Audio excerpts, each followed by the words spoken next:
Štai toks uždavinukas. Reikia nustatyti duotųjų funkcijų apibrėžimo sritis. A eilutėje mes turim šaknies funkciją ir žinom, kad pošaknis visada turi būti teigiamas, didesnis arba lygų už 0. Taigi mes imame ir įsprendžiame nelygybę. Minus x daugiau arba lygų už minus 3 arba x mažiau arba lygų už 3. Reiškia, mano apibrėžimo sritis yra štai tokia. X priklauso intervalui nuo minus begalybės iki 3 įskaitant.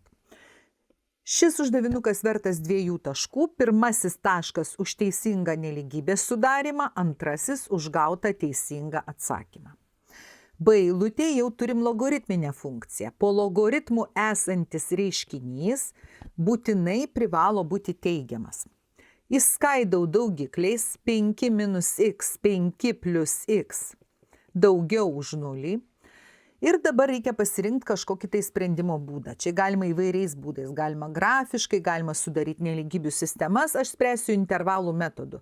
Taigi, nusibrėžiu skaičių tiesę, atidedu skaičiukus minus 5 ir 5 ir nustatau štai šio reiškinio ženklus. Pavyzdžiui, čia paimsiu nuliuką iš viduriuko kažkokį skaičiuką 5, atimti 0,5, 5 pridėti 0,5, 5 kart 5, 25, skaičius teigiamas.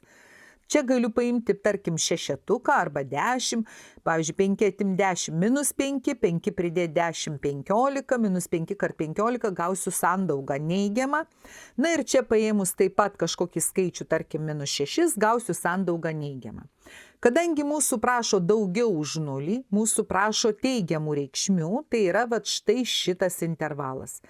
Ir mano funkcijos g apibrėžimo sritis x priklauso intervalui nuo minus 5 iki 5. Šis uždavinukas vertas 3 taškų. Pirmasis taškas yra už teisingą nelygybės sudarymą. Antrasis taškas už teisingą sprendimo būdo pasirinkimą. Aš pasirinkau intervalų metodą, gali pasirinkti kažkokį kitą metodą šiai nelygybei spręsti. Ir trečiasis taškas už gautą teisingą atsakymą. Viso 3 taškai.